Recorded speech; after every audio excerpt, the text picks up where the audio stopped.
c'est vrai, je suis allé en Ukraine en 2023, en tant que journaliste bien sûr, ensuite en 2024. À toutes ces deux occasions, j'ai eu l'opportunité avec d'autres journalistes africains de rencontrer de hautes personnalités de ce pays, y compris le chef de l'État et la première fois la première dame.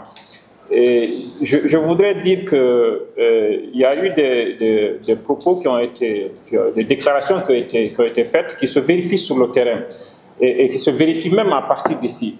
Quand on dit que cette guerre n'est pas une guerre russo-ukrainienne, c'est une guerre à dimension mondiale, c'est une vérité. Pour l'illustrer, il faut se souvenir des premières heures de ce conflit, les prix qui ont tout de suite augmenté, même ici chez nous.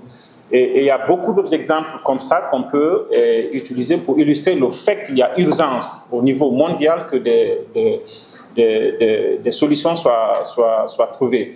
Et l'Ukraine est un pays qui reconnaît qu'à un moment donné, il s'est distancé un peu de l'Afrique, mais qui fait de l'effort pour se rapprocher du continent africain à travers l'ouverture de nouvelles ambassades, à travers...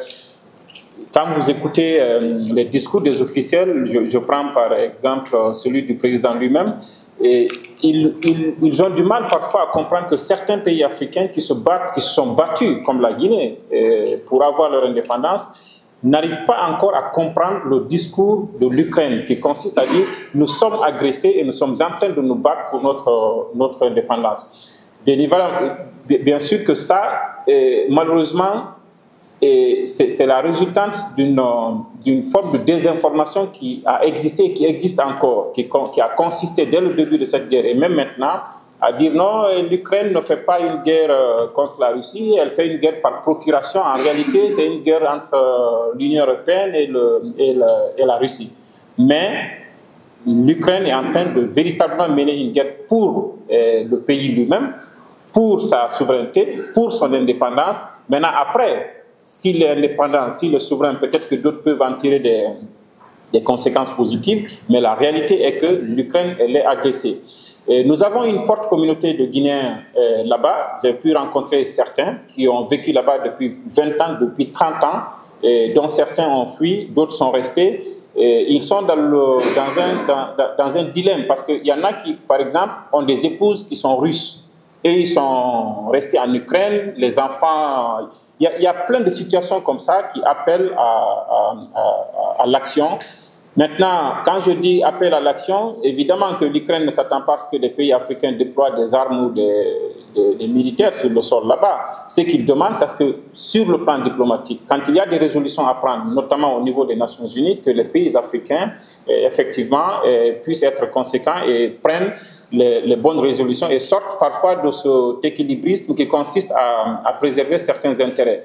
Je termine par un point, parce que pour moi c'est important, c'est que souvent, même ici, avec certaines élites, quand je préparais la rédaction de mon livre, quand vous parlez avec certains, ils mettent tout de suite en avant les prétendues relations qu'on a avec la Russie, dès notre indépendance. Il faut dire que ce sont des relations entre l'URSS et la Guinée, et donc des relations entre les pays qui composaient l'URSS et la Guinée, y compris l'Ukraine. Donc l'actif de nos bonnes relations avec l'URSS ne peut pas être retenu qu'au profit de la Russie. Et malheureusement, il y a tellement de fake news, de désinformation, ça fait que même à un certain niveau, quand vous parlez avec certains, vous comprenez que le discours il ne passe pas.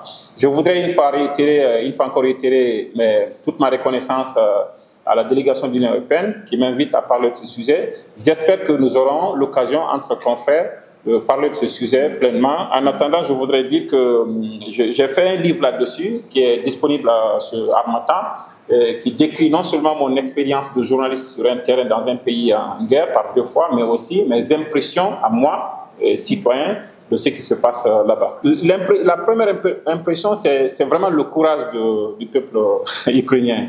Et nous sommes descendus, quand vous entendez parler de la guerre de l'Ukraine, en Ukraine,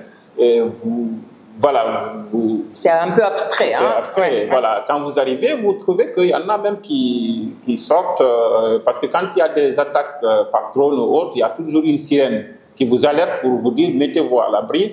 Mais à un moment donné, les gens, ils pouvaient tous fuir, mais il y en a qui sont restés. qui restent en Ukraine. Ça, c'est vraiment une sorte de patriotisme qu'il faut saluer. Je dis ça en réponse à la question de Madame l'ambassadrice, parce qu'avant de venir à cette rencontre, il y a un de nos confrères avec qui je discutais sur Facebook, je ne sais pas si quelqu'un d'entre vous a suivi ça, qui parlait du président Zelensky, qui a dit qu'il était prêt à quitter son poste si cela devait être une garantie pour que son pays puisse accéder à l'OTAN. Et qui ce confrère trouvait que c'était une déclaration qui manquait de courage. Je lui disais que vous n'avez aucune idée du courage dont font preuve le président et le peuple ukrainien face à la superpuissance qui est la Russie.